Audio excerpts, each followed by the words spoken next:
Warahmatullahi wabarakatuh. Lebih keras lagi boleh. Assalamualaikum warahmatullahi wabarakatuh. Soalnya kalau nggak keras takutnya nguap-nguap di belakang ya.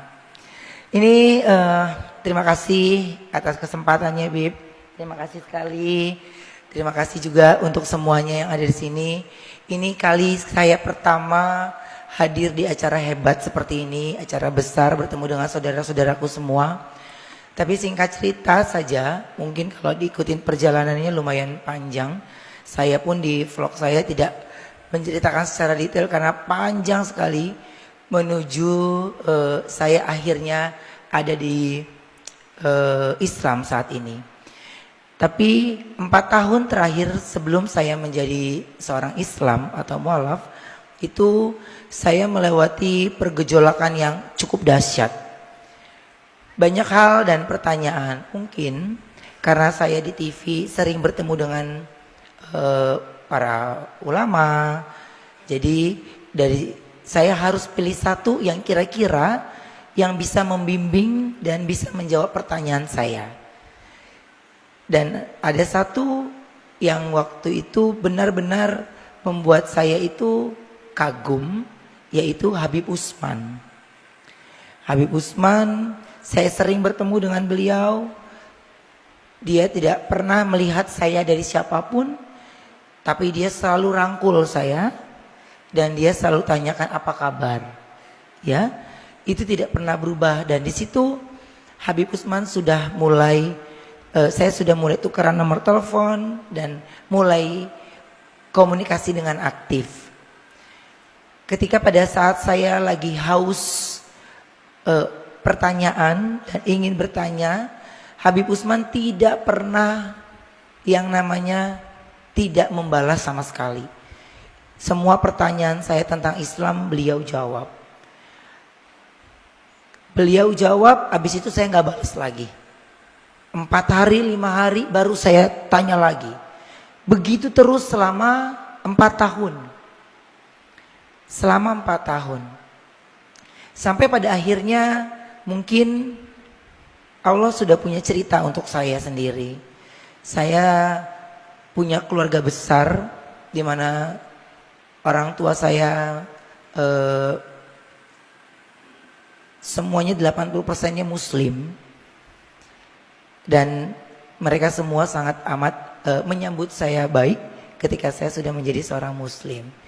Dan sekarang ini saya memiliki banyak teman ketika saya tahu setelah saya syahadat. Tapi pada saat itu pun gak mudah karena saya cuma ngomong. Di Ramadan kemarin, biasanya kalau di Ramadan itu saya menghabiskan waktu untuk pasti bekerja di sahur atau buka puasa. Tapi saya cuma ngomong begini, dalam hati, ya Allah, kalau kau izinkan saya benar-benar khusyuk dan fokus pada saat di Ramadan ini, izinkan saya bekerjanya sebentar saja. Selebihnya biarkan saya fokus ibadahnya dari tarawih sampai yang harus saya lakukan sebagai seorang muslim. Hampir saya berkarir dari tahun 97 sampai sekarang, semua kalimat yang saya ucapkan tepat Allah jawab. Saya hanya dikasih kerja 2 minggu. Selebihnya saya benar-benar dikasih fokus ibadah. Jadi ketika saya upload di sosial media, saya menjadi seorang muslim, sebenarnya saya sudah duluan. Tapi saya baru upload dengan tujuan saya biar fokus ibadahnya. Karena kalau ketika itu upload, pemberitaan ramai, nanti diganggu dengan pemberitaan-pemberitaan, ya. Jadi saya mau fokusnya, ya Allah, saya mau fokus ibadah di Ramadan ini. Jadi Allah jawab itu semua dan semua dari ridha Allah dikasih tanpa ada halangan satupun. Dan Masya Allahnya saya berjalan pada saat itu saya cuma bilang gini, pada saat saya mualaf, saya bilang sama Habib Utsman, Bib, saya sudah siap. Lalu Habib Usman memilihkan saya hari yang baik. Ada 2 tanggal yang saya pilih, akhirnya salah satu tanggal itu yang saya pilih. Bahkan ketika saya memilih tanggal tersebut, satu pun dari tim manajemen saya nggak saya kasih tahu. Teman-teman sekitar saya, mereka hanya curiga saja. Tapi mereka tidak tahu karena tidak ada statement dari mulut saya sudah muslim. Tapi pada saat itu, di hari itu, saya bawa manajer saya dan orang kantor saya itu untuk mendampingi saya untuk syahadat.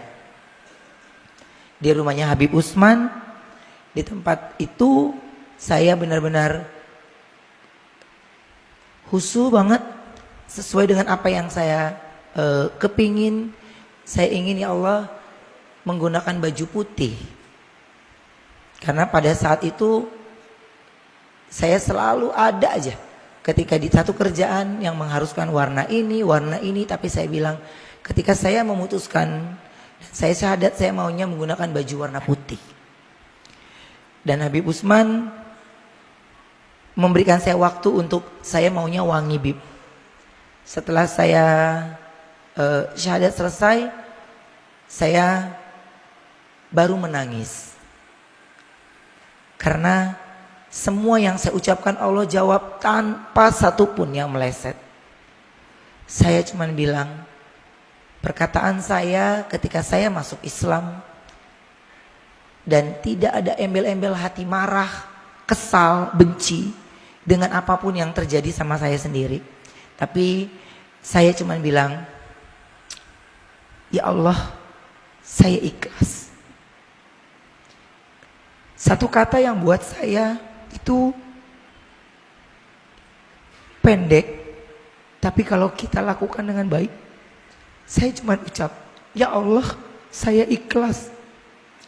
Gak ada lagi hati saya marah, kesal, atau tidak percaya diri. Semuanya Allah mudahkan. Bahkan pada saat itu minim sekali yang tahu, hanya tim kecil saya. Di sini saya tetap, ini tempat pertama saya juga untuk saya datang bertemu dengan saudara-saudaraku di sini. Saya juga bawa abang di sebelah sana. Abang itu yang selalu mendampingi saya dari saya pertama kali menjadi seorang muslim. Beliau tidak pernah berhenti memantau dan terus mengajarkan saya sholat. Ketika saya 3 hari baru menjadi seorang muslim, abang tidak serumah dengan saya, tapi orang yang ngajarin saya di rumah saat sholat subuh, tahajud semua, tiba-tiba dia harus mudik. Bingung sholatnya sama siapa, atau namanya jadi bujangan lagi ya. Tinggal sendirian, gak ada siapa-siapa. Gimana ini ya Allah? Saya telepon Habib Usman, Bib nih gimana? Buka YouTube, coba lihat di situ, atau Google. Bib udah umur 41 tahun nih Bib. Kayaknya daya ingat agak lemot. Bisa, pasti bisa. Karena pada saat saya mau sudah mau syahadat sama Habib, satu pertanyaan saya yang terlewatkan. Bib, tunggu dulu. Bagaimana saya sholatnya? Saya ingin sholat yang sempurna, bacaan yang sempurna. Semua Allah udah mau, kata Habib. Pasti Allah kasih jalan. Bener Bib, bener. Insya Allah jalan dan benar. Ketika saya 3 hari baru menjadi seorang muslim, saya ditinggal karena harus mudik. Lalu pada saat itu saya cuman bilang, ya Allah, ini kalau habis tidur terus kita bangun mau tahajud atau subuh, mata sepet banget ini ya Allah. Ini gimana nih, berat ya. Terus kena lampu. Saya mengandalkan daya ingat saya sendiri. Insya Allah pasti bisa. Saya cuman taruh. Saya cuman bilang, ketika kita sepenuhnya percaya, pada saat itu saya sholat sendirian. Tapi pada saat saya harus, apa yang saya lakukan pertama, saya cuman Allahu Akbar. punggung saya itu seperti ada yang menepuk, mengarahkan saya dari ruku sampai saya tahajud, sampai saya sujud. Jadi sampai saya bisa menyelesaikan sholatnya. Di situ saya langsung telepon lagi Habib. Bib, yang saya rasakan seperti ini pada saat sholat. Maaf Bib, apa itu jin? Bib, saya takut. Jawab Habib pada saat itu, yang ente khawatirkan pada saat itu adalah sholat. Allah jawab sholat itu. Jadi apa yang ente ragukan, ucapkan. Allah jawab. Tidak usah pakai perantara, langsung ke Allah. Langsung ke Allah. Dan dari situ saya berusaha untuk tidak mengandalkan orang lain lagi. Singkat cerita, saya bertemu dengan orang baik. Kemarin ini saya mendapatkan tawaran untuk berangkat haji. Dari awal saya sudah bilang tidak. Awal mulut saya bilang tidak. Belum. Saya masih terlalu kecil. Tapi ketika ada orang yang mau memberikan, saya terima. Insya Allah saya terima. Tapi pada saat itu hati saya pun tidak. Tidak. Karena saya masih banyak belajar. Masih banyak orang-orang yang hebat-hebat yang harusnya berangkat terlebih dahulu. Setelah itu visa ramai dibicarakan. Apapun pemberitaannya tentang visa, pasti mukanya Ruben Onsu yang paling gede. Kayaknya yang gagal di dunia ini cuma saya doang. Ya Allah, ini gimana? Sampai kita takut sendiri ngeliat berita. Buka TikTok muka kita takut lagi. Buka YouTube, ya Allah, kita lagi takut lagi kita. Kita nggak berani sama sekali. Sampai gini, ada teman kita tuh yang tinggi gede tuh si Pan Gunawan nih. Dia udah berangkat duluan, dia ngeledekin kita aja di sono dia. Beri kita bilang, lu sholat yang bener deh, biar dapat jodoh. Gue mah udah pernah. Iya, bener nggak? Gue udah pernah. Lu berangkat deh, lu sholat, lu doa yang bener, kata gini. Iya, oke. Dia setiap di mana manas-manasin saya mulu, manas-manasin saya. Tar lo lihat, gue kejar ibadah lo ya. Tar lo lihat ya. Terus dia berangkat. Pada saat itu saya cuma bilang gini, ya Allah, selesai haji ini saya ingin umroh. Mudahkan. Allah yakin, saya yakin Allah pasti mudahkan. Dah, saya nggak minta apapun itu. Jadi pada saat itu saya ucap, Ivan Gunawan pulang dari haji, saya orang pertama yang mau dia pamerin. Saya ladenin aja, saya temenin dia makan, temenin dia cerita, yang penting dia puas hati. Sampai akhirnya saya bilang, nanti ada kalanya kita pasti pergi berangkat bareng. Gue mau lihat lu sama gue yang paling banyak duduk siapa. Karena saya tahu dia kalau ada tiang seneng. Karena dia untuk nyender. Makanya saya seperjalanan saya sama dia itu ketika saya menjadi seorang mualaf, saya nggak kasih tahu dia. Ketika dia lagi benar-benar fokus ibadahnya, dia juga nggak kasih tahu saya banget, biasa aja. Sampai karena saya tahu emang dia adalah partner yang dipilih Allah kayaknya untuk berdampingan sama saya untuk keimanan saya lebih kuat lagi. Karena pada saat itu mau Idul Fitri saya bingung. Ya Allah, ini sholat Idul Fitri di mana? Orang belum tahu saya Islam lagi. Aduh rame nih. Gimana ini? Mau numpang di tempat teman, ada temennya cewek. Lah kan saf cewek sama saf cowok beda kan? Gimana nih ceritanya? Diem. Saya ditelepon sama Lesti. Kok kesini oke? Saya cuman bilang saya pergi ke Senayan City. Saya cuman itu malam takbir. Saya belum tahu akan sholat id di mana. Ya, saya belum tahu sama sholat id di mana. Saya cuman bilang siapapun orang yang bertemu saya pertama kali di lobi, yang menyapa saya pertama kali, kenal ataupun tidak kenal, saya akan numpang sholat di tempat dia.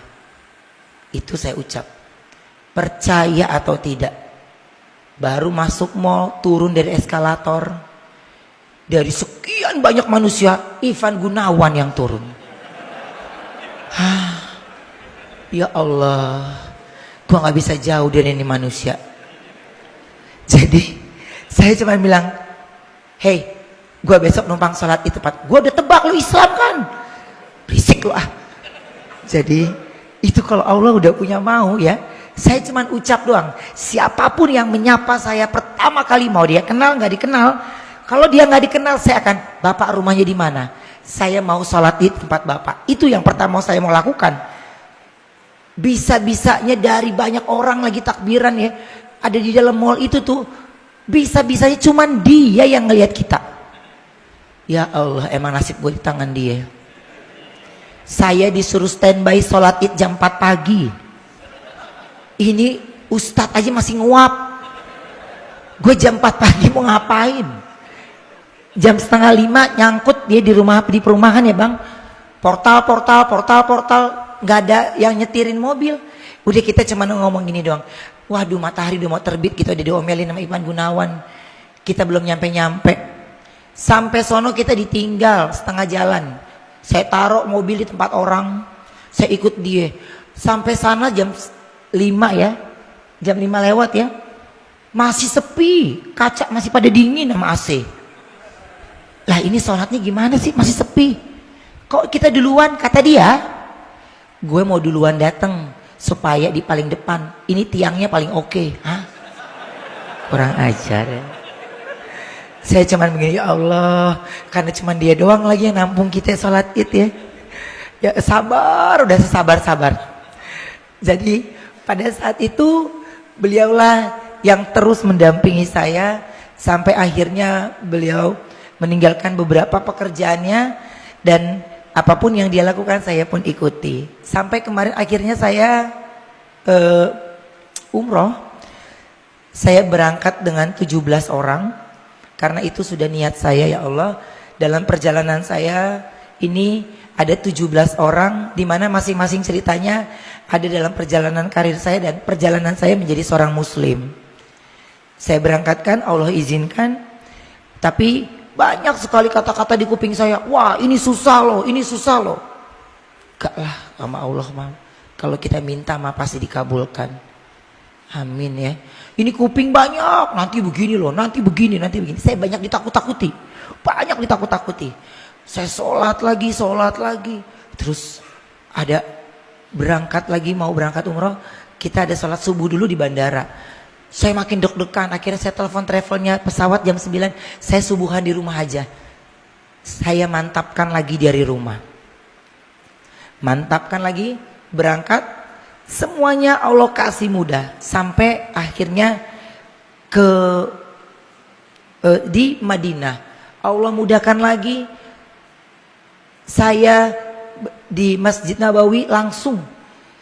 Ini balik badan Masjid Nabawi, Masya Allah. Ini gimana sih maunya ini Kak, ngerti kita. Saya langsung buru-buru mandi, sholat. Sampai Masjid Nabawi. Hari kedua muncullah ada orang bertemu dengan saya. Pada saat sholat itu saya bingung, itu pada ngapain pada di situ.